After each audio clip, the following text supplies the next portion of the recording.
Welcome to this exploration of source material, customized specifically for you. Today we're undertaking a thorough analysis of really vast collection of facts, history, and critical commentary, all focusing on the 1939 film Gone with the Wind.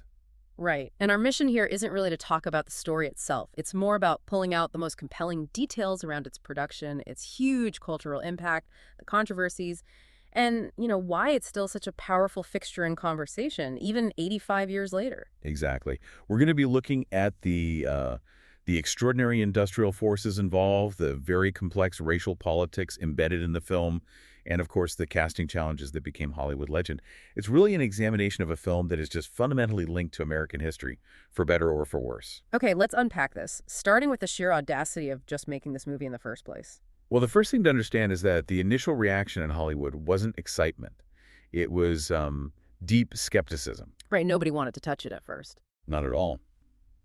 Before David O. Selznick committed, you had several major studios, MGM, RKO, Warner Bros., Fox. They all declined the project. The consensus was it was just too big, too expensive. And too risky, I'd imagine. A historical epic on that scale. Precisely. We have records that show Jack Warner thought about buying the rights after reading a synopsis, but he backed off pretty quickly. Why was that? His top actress, Bette Davis, had absolutely no interest in playing Scarlett O'Hara at that point in time. So even the biggest stars were wary. But Selznick was persistent. He was eventually swayed after his story editor, Kay Brown, and his business partner, John Hay Whitney, really urged him to buy the film rights. And he got them for a steal, didn't he? He did. He secured the rights from Margaret Mitchell in July 1936, just a month after the book came out, for what seems now like a tiny sum, $50,000. $50,000 for the rights to one of the biggest books of the century. Yeah. That's incredible. It is. A bargain in retrospect for sure, but it hid the colossal costs that were coming. The final budget was estimated at $3.85 million. And just to give that some context for 1939. It made Gone with the Wind the second most expensive film ever made up to that point. The only film that cost more was the silent epic Ben-Hur from 1925. So this was a massive, almost reckless gamble for a smaller independent studio like Selznick International Pictures. Immense. It meant he needed significant outside financing, and that leads us straight into one of the most famous negotiations in Hollywood history, securing Clark Gable. Ah, the Rhett Butler dilemma. Selznick was just dead set on Gable from the very beginning. Why? Why was he so convinced that only Gable could play the part that he delayed production for 2 years? Gable was, simply put, the biggest male star in the world. He had exactly that kind of rogue charisma the role demanded, but there was a huge problem. He was under contract to MGM. An exclusive contract. And MGM didn't typically loan out its top talent, especially not to a rival's independent production. So that became the key obstacle, pushing the start of filming from 1937 into 38 and finally starting in January 1939. Selznick did look at other actors, though, just to go through the motions. He did. Gary Cooper was pursued, but Samuel Goldwyn refused to loan him out. Warner Bros. Even tried to strike a package deal. What was the offer? They offered Bette Davis, Errol Flynn, and Olivia de Havilland for the lead roles in exchange for the film's distribution rights. But that fell apart because Bette Davis absolutely refused to star with Errol Flynn. That's right. So ultimately, Selznick won the battles for Gable in August 1938. It was a really complex financial deal involving his father-in-law, Louis B. Mayer, the head of MGM. And that deal is a masterclass in Hollywood leverage. It is. MGM provided Gable. They contributed $1.25 million to the budget, which was half the cost. And crucially, they secured the distribution rights. And in return? In return, Selznick had to pay Gable's weekly salary. And MGM received a staggering 50% of the film's profits. Forever. In perpetuity. So that really reshaped the economics of the film for Selznick. He got his star and the cash, but he gave up a huge amount of control and future profit. He did. It shows you just how much he sacrificed purely to get Gable. And that complex industrial backdrop, all that deal-making, it just sets the stage for the other great challenge, the search for Scarlett O'Hara. Yes. And that 2-year delay for Gable allowed Selznick to turn the casting of Scarlett into the biggest public relations event Hollywood had ever seen. It was brilliant publicity, really. It was. He launched this massive nationwide casting call, supposedly interviewing 1,400 unknown actresses for the role. The campaign itself cost $100,000. Just for the search. Just for the search. But his staff called the publicity he got from it priceless. And this was all before a single usable frame of film had been shot. The list of series contenders was pretty impressive, though. Miriam Hopkins was an early frontrunner. She was. And Margaret Mitchell herself privately felt that Hopkins was the right type for Scarlett, as written in the book. But she was considered too old, right? Right, she was in her mid-30s, and it was felt she couldn't credibly play Scarlett as a 17-year-old at the start of the story. We also saw names like Tallulah Bankhead, Joan Crawford, Norma Shearer. Norma Shearer actually withdrew herself from consideration because of negative fan feedback. It shows you how invested the public felt in the whole process. Katharine Hepburn also wanted the part quite badly. She lobbied hard for it, and she was backed by the original director, George Cukor. But Selznick personally vetoed her. He felt her persona was, too modern and sharp for the role. So the field eventually narrowed down. By December 1938, he had it down to two final contenders who were tested in Technicolor. Paula Goddard and Vivien Leigh. And Goddard was very close to getting it. She was. She performed beautifully in the screen tests. But she was disqualified because of a public controversy over her marriage, or her alleged common law marriage, to Charlie Chaplin. Selznick thought the potential scandal was too big a risk for the film's reputation. Exactly, which cleared the way for Vivien Leigh, who was a relatively little-known English actress at the time. And then there's the famous story of how she met Selznick. That's right. Selznick's brother arranged for her to meet the producer on the night they were filming the burning of Atlanta scene. It was this huge, spectacular backdrop for him to finally meet his Scarlet Dark Horse, as he called her in a letter. Her casting was officially announced on January 13th, 1939, but Selznick knew he had to justify casting an English actress as the ultimate Southern belle. He did, and he was very shrewd about it. He told columnist Ed Sullivan that Leigh's parents were French and Irish, which, coincidentally, perfectly matched Scarlett O'Hara's fictional ancestry in the novel. A very clever move to reassure the Southern audience. But casting her was just the start. Selznick was apparently obsessed with getting the Southern accents right. He was. He was really worried that if the dialect wasn't perfect, it would undermine the film's authenticity. So he brought in specialized help. Not just a standard Hollywood coach? No. He hired Susan Myrick, who was an expert on Southern speech and customs, recommended by Margaret Mitchell herself, and also Will A. Price. Their job was to coach the actors relentlessly, and it paid off. Mitchell later complimented the vocal performances, noting there was almost no criticism of the dialects when the film came out. So, beyond the casting spectacle, the actual production was, well, notoriously chaotic. It truly was.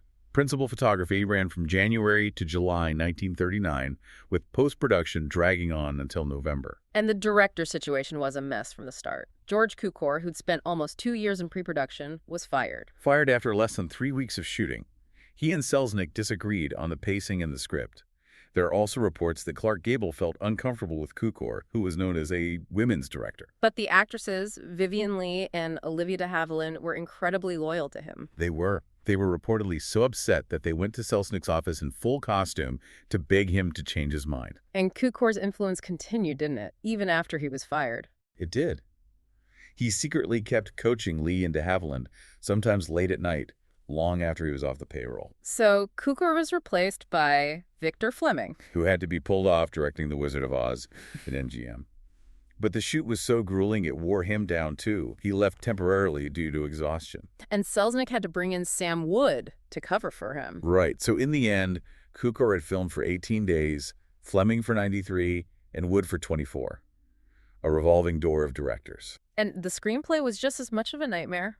Perhaps even more so. Sidney Howard's first draft was incredibly long. It would have been a 6-hour movie. And he refused to stay on set for revisions. Which led to this constant panic churn of local writers trying to patch the script together. Then Fleming comes in, hates the script, and forces an emergency rewrite. Exactly. This is where Selznick brings in the legendary screenwriter Ben Hecht. And the pressure was immense. Hecht was told that every single day, production was halted, cost Selznick $50,000. The clock was ticking. And the most incredible detail is that Hecht hadn't even read the novel. Not a word of it.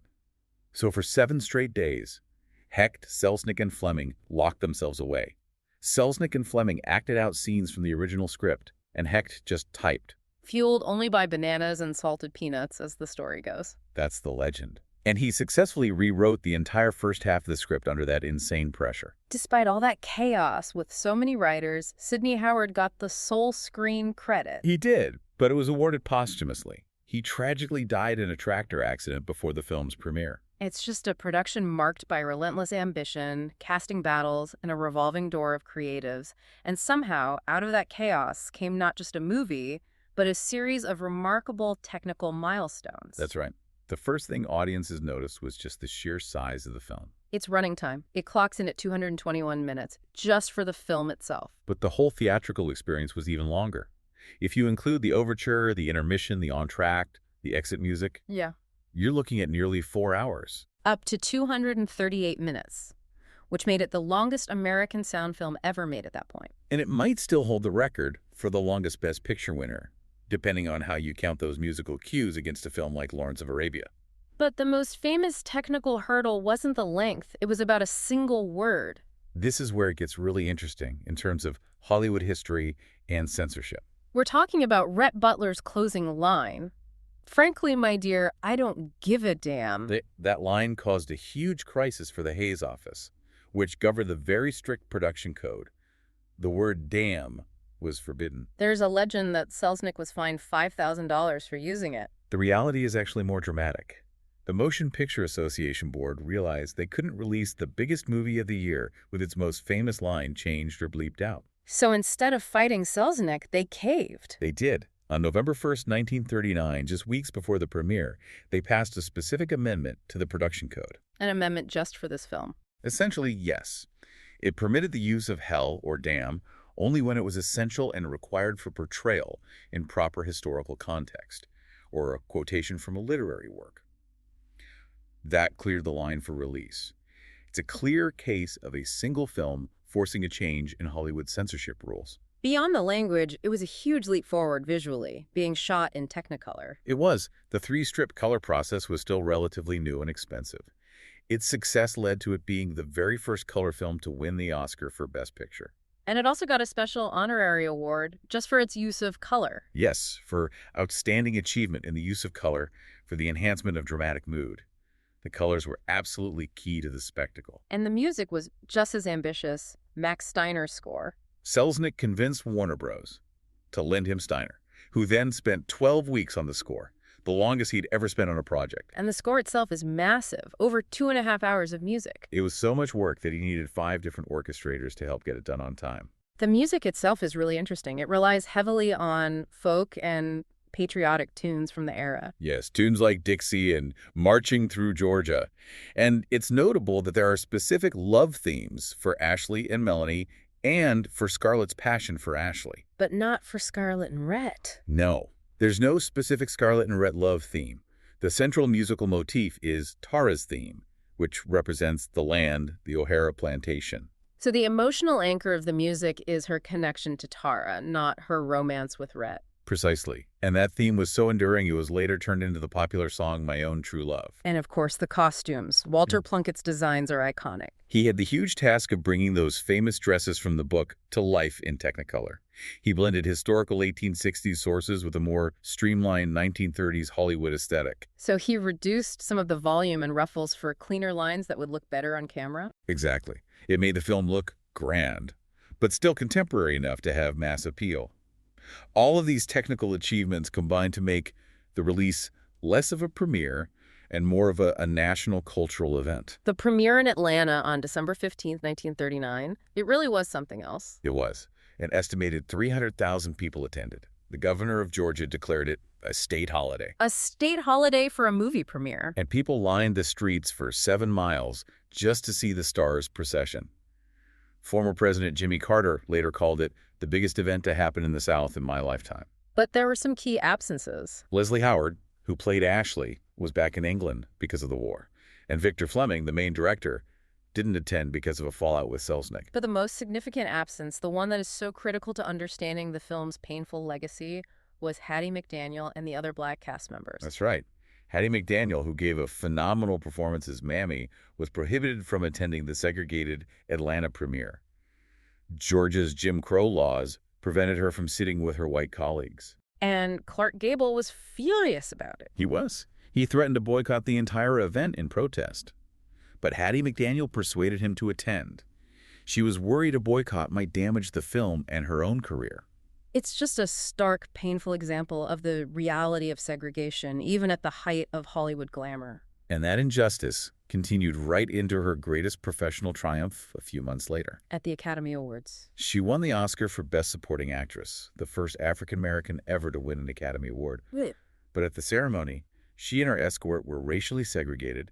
They had to sit at a separate table at the very back of the room. That dual nature, the immense personal achievement set against this deeply entrenched systemic racism, is really the core of the film's complicated legacy. It is, and it's jarring to then pivot to the economics, because this deeply flawed cultural object was an immediate financial titan. It instantly became the highest-earning film in history and held that title for over 25 years. A lot of that was due to a very aggressive release strategy. At first, it only played in select cities as advanced ticket roadshow engagements. And the tickets were double or triple the normal price. Yes. And MGM was able to collect 70% of the box office receipts from those initial runs, which was unheard of at the time. The audience response was just overwhelming. 60 million tickets sold in the U.S. within 4 years. Which was nearly half the U.S. population at the time. And its financial legacy is still incredible when you adjust for inflation. It's still considered the highest-grossing film in cinema history. Guinness World Records estimated its global adjusted gross in 2014 was around $3.44 billion. In the U.S. and Canada, it sold more theater tickets, over 200 million, than any other film in history. And that endurance continued into television. It premiered on HBO in 1976. But the network television debut on NBC later that year was the real phenomenon. It was. NBC paid $5 million for a single airing, and it became the highest-rated television program ever presented on a single network. It was watched by 47.5% of households sampled in America. That's a staggering number. It still holds the record for the highest-rated film ever to air on TV. This is the value that Ted Turner saw when he acquired the MGM library. He used Gone with the Wind as a cornerstone to launch 2 cable channels. TNT in 1988 and Turner Classic Movies in 1994. Yes, underscoring its immense value as cultural programming. But despite all that success, it was met with significant, justified criticism from the very beginning, especially from Black commentators. It was, and it's crucial to note that white-controlled newspapers at the time often just failed to report those criticisms, essentially erasing that initial outcry. Dramatist Carlton Moss had a very famous take on it. He did. He said that while The Birth of a Nation was a frontal attack on American history and black people, Gone with the Wind was a rear attack. He saw it as a nostalgic plea for sympathy for the Southern cause. And critics pointed to specific stereotypical characters. Yes.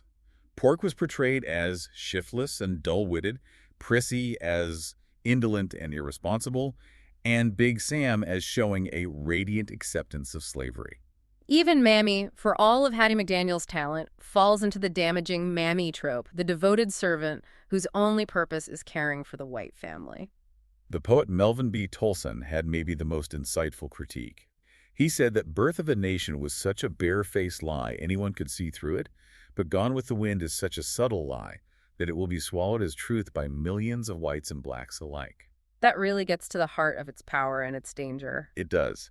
And this criticism fed directly into the controversy around Hattie McDaniel's Oscar win. The leader of the NAACP, Walter Francis White, accused her of being an Uncle Tom. And her famous response to that has been debated ever since. She said she would rather make $700 a week playing a maid than $7 being one. It highlights the brutal economic realities for black actors in the 1930s. Opinion in the black community was really divided. Intensely. There were demonstrations against the film.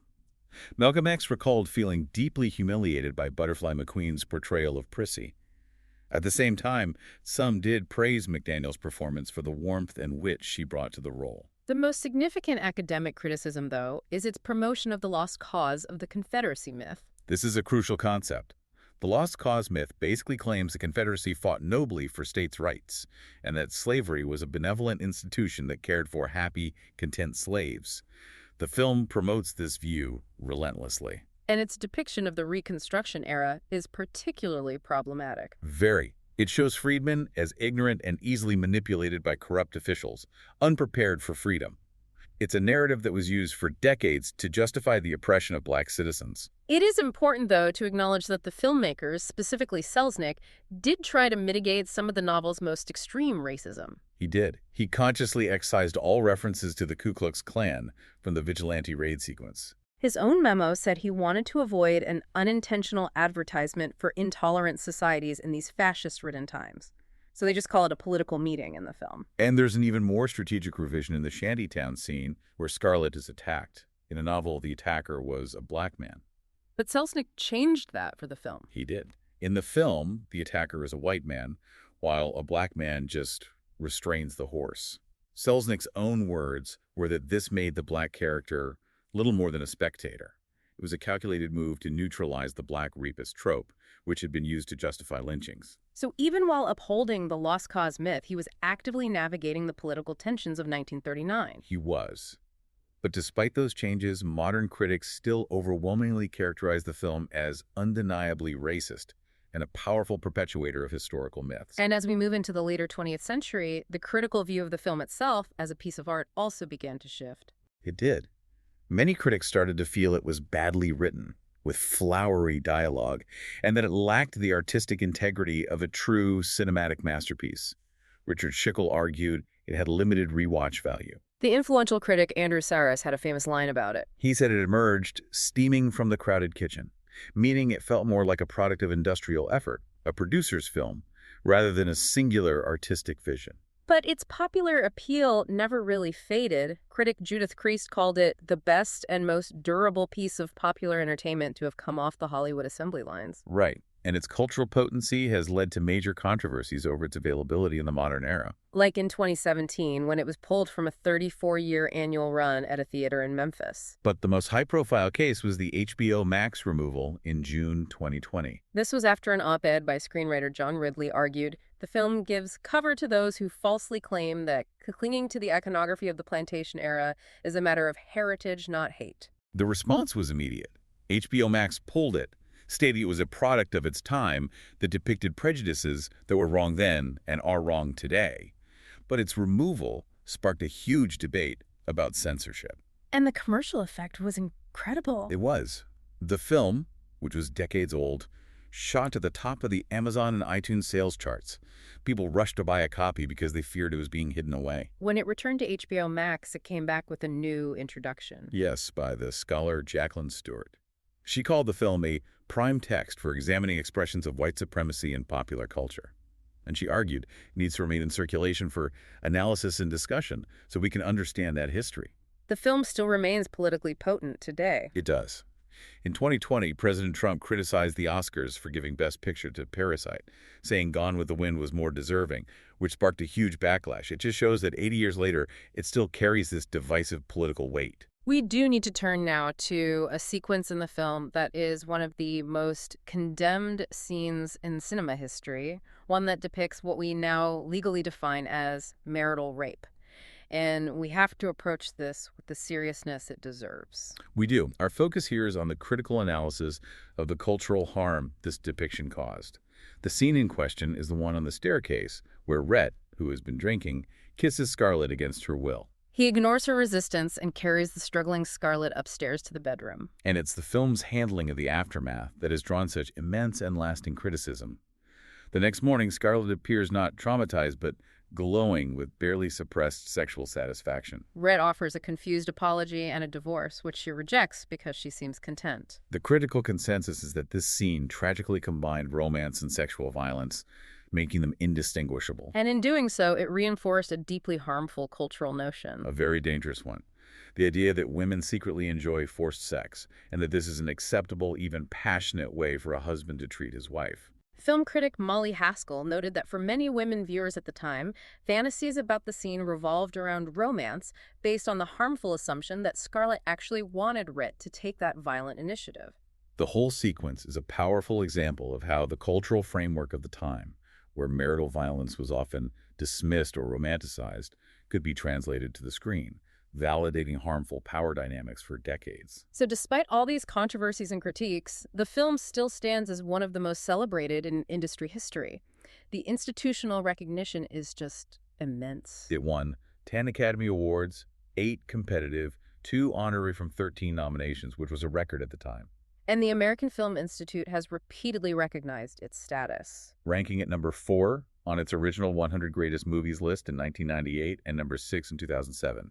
Its placement is consistently high. And the quotes. It's given us some of the most famous lines in cinema history. More than almost any other film, AFI's 100 movie quotes list includes 3 lines from it. Frankly, my dear, I don't give a damn at number 1. After all, tomorrow is another day at number 31. And as God is my witness, I'll never be hungry again at number 59. And in 1989, it was among the first 25 films selected for preservation in the United States National Film Registry, recognized for being culturally, historically, or aesthetically significant. Its production and imagery have been referenced and satirized constantly over the decades. We see it everywhere. Yeah. From a 1939 film spoofing the search for Scarlet to a 1980 TV movie about the casting chaos, the Scarlett O'Hara War. More recently, the play Moonlight and Magnolias dramatized that frantic Ben Hecht script rewrite. But the most famous satire is probably the Went with the Wind sketch on the Carol Burnett Show. Just perfectly done. All of this recognition naturally led to attempts to write a sequel. It did, though Margaret Mitchell herself consistently refused, saying she had left them to their ultimate fate. The first major attempt was in 1975, but the deal collapsed. Yes, and the eventual authorized follow-up came in 1994, the miniseries Scarlet, based on Alexandra Ripley's book. It was not well received. No, it really confirmed the public's fascination with the characters, but also highlighted the unique, unrepeatable alchemy of the 1939 film. What really stands out here is that this film isn't just an artifact of 1939. It's a mirror reflecting American industrial power, its cultural anxieties, and these evolving discussions about race and history across 8 decades. Absolutely. This knowledge really shifts how you perceive the film. You have to understand the business deals, the political compromises Selznick was making, and the societal shifts that have rightly challenged its legacy but have somehow failed to diminish its popularity. You have to view it as this enduring text that needs constant critical examination. We hope this exploration gave you some real moments of understanding about this monumental, complex, and, sometimes deeply uncomfortable piece of cinematic and American history. Thanks for listening.